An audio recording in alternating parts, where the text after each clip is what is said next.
Welcome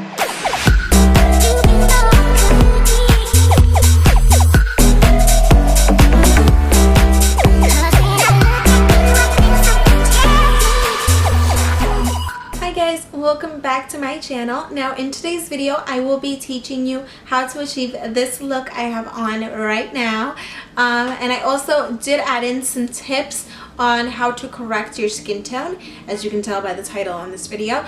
So I'm going to be teaching you how I correct my skin tone. I do have olive skin, and the reason why is because I'm half Italian and I get that from my father's side, so it is something that's quite annoying, but quite good to have. It's good to have because you tan quite well in the summertime, but it's annoying to have because you have 5 different skin tones going on your face, and it's kind of greenish, kind of the real like skin color it's supposed to be, but not really. So no foundations kind of go with me, but I have figured out some that do, and primers that work for that purpose. So let's get right into the tutorial. If you'd like to learn how to correct your skin and also how to get this look, please keep on watching. So we're going to be starting off with our skin tone corrector from KIKO, and what this is going to help do is really balance out all of the tones on the skin. So I'm going to go ahead and apply that.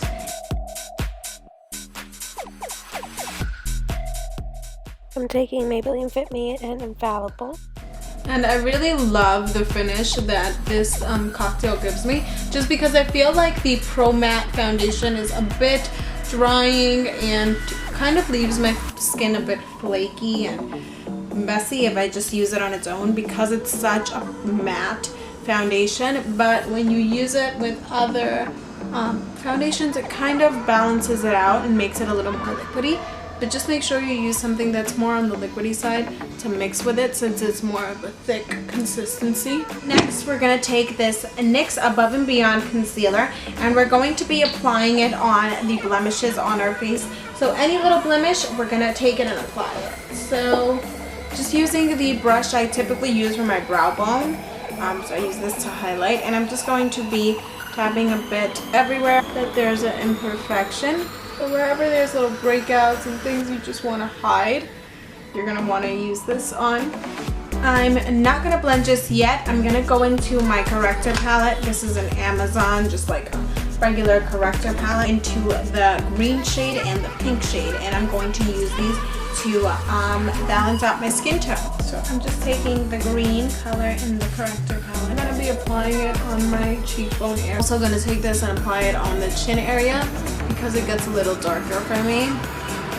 Then I'm going to take this into the sides of the nose to make those appear less red. Just use this on top of my brows as well. And we're done. We're out. We're leaving like this. I'm totally kidding. Okay, so now I'm going to take that gunky foundation brush I was using, and I'm just going to blend out those corrector areas. It's the same process up here. And you're going to notice that bright, weird tone, and it's because of the correctors, but these are going to look really, really good once you put everything on top of it. And the reason I'm doing this on top of my foundation is because I'm going to highlight and contour with concealers, like liquid concealers. So I just want to make the look more flawless. Next, we're going to take LA Girl Pro Concealer in the shade Natural, and we're going to use this on our under eye circles and anywhere else we are going to highlight there. So I'm just going to be drawing a little triangle and then filling the triangle. I like to use the Rimmel London True Match 2-in-1 Concealer and Highlighter, but I like to use it in 230, which is fair or light, and we can definitely agree that's not my skin tone, but it's going to look really nice and bright on the nose and like running low on it, because I love it. And next we're going to take this little blending brush from Macy's, and you can see that like oranginess kind of disappeared, and that's what will happen with the greens that we put on the face as well. Although we put them on top of the foundation, they'll disappear. We're going to take a little bit of Laura Mercier's High Coverage Concealer in shade 4, and we're going to take this on the under eye area, and this is just going to make the under eye area a bit brighter, and it's going to really diminish those dark circles. Finger dabbing motions are the way to go for this concealer. And next I'm going to be using this powder, which I forgot all about. It's a Milani Multitasker Face Powder, and it's in the shade Light Tan 04. And I'm going to be setting my under eye area with this, if I can find my brush. And I like using this on top of the eye as well. And after this I'm going to be setting, so I'm not too worried about it, but I like doing it on the top of the eye because it is important for it to be set.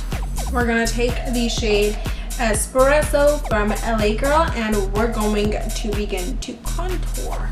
So I'm going to take this right on the cheekbone. You're going to want to blend it. I'm taking a Beige Cosmetics powder brush. I've actually never used this for my contour before, but we're going to see what it does. I don't like the finish, so we're just going to go ahead with it like that. So I'm just blending the jawline contour backward. You always want to take that backward. This is practically the only part of the contour that you're going to ever take backward or down. Onward, everything else kind of goes up, but this you can take down because this is going to be more of a shadow. So I have a full tutorial on how I contour my jawline. I'll link it below for you guys. But I'm just gonna blend out the temples of the forehead as well. And then we're waiting for those areas to bake. So in the meantime, we're gonna move on to brows. I'm gonna go do my eyebrows off cam and I'll be back. Now that I have my brows on, I haven't highlighted under them. I'm just gonna take a little flat Morphe foundation brush, I believe this is, and I'm gonna start just swiping this. And I'm just gonna be taking my finger and blending this up towards the brow. And with this, you just want to take it and blend it backward.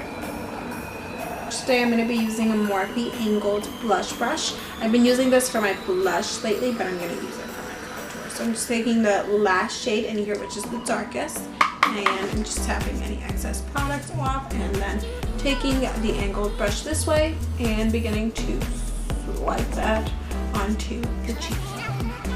I'm just dusting some of that right on the jawline contour. It's not too much though. A little bit does go a long way, mostly on that jawline. And just blend that right into the forehead contour. Today I'm going to be using Milani's Luminoso blush, and I love this fake blush. It's absolutely gorgeous. It's a stunning color. It kind of shows up a bit like NARS's Orgasm blush. And I'm going to be taking the same angled brush I just used for my contour dip, going backward when I am blending that into the contour. And it should just dust a bit of color right on there and kind of bring it back to the contour. We're going to use this color right here. We're going to use this color.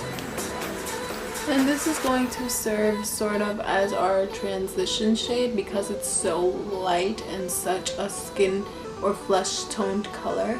So yeah, I'm just blending that right on the crease, and I'm kind of blending it messily in there just because it is going to be the transition color, so I don't need it to be too set on the crease.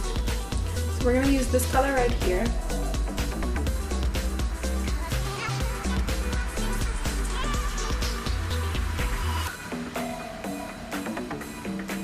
Like a brown chocolatey kind of shade, and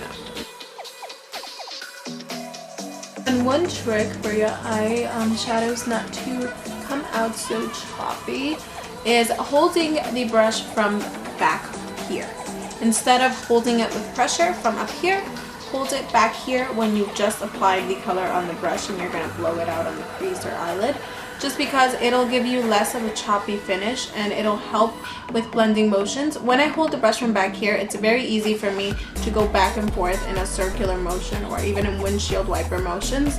When I hold it from up in the front, it's not as easy.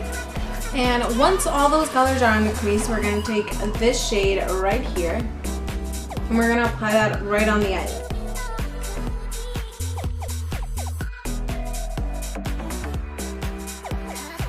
And this is going to be sort of like a base color for the other shimmery kind of color I'm going to put on here, which has a purple kind of pink tone to it.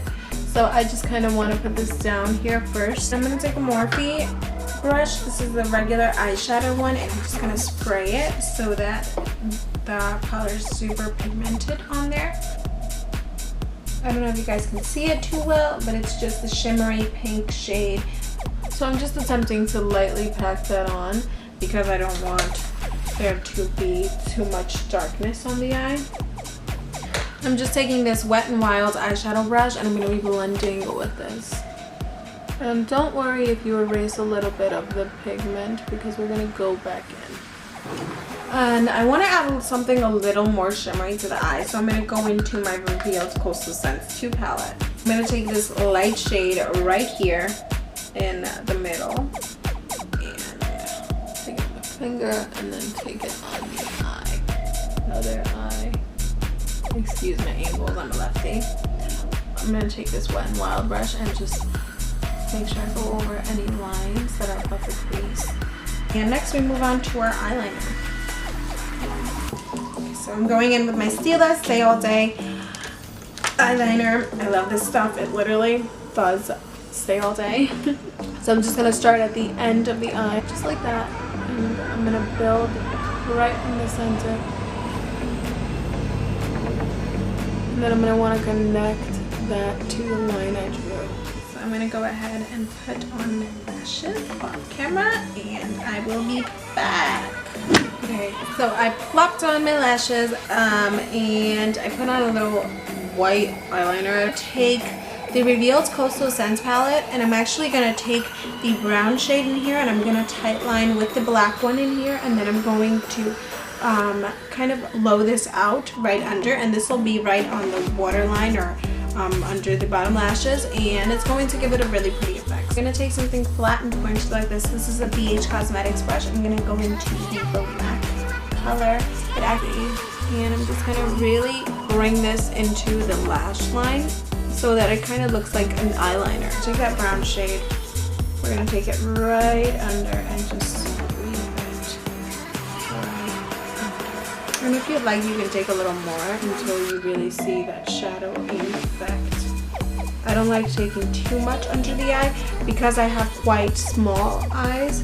So I'm taking this voluminous L'Oreal waterproof mascara. It's kind of one of my holy grail foundations. But this is totally a foundation.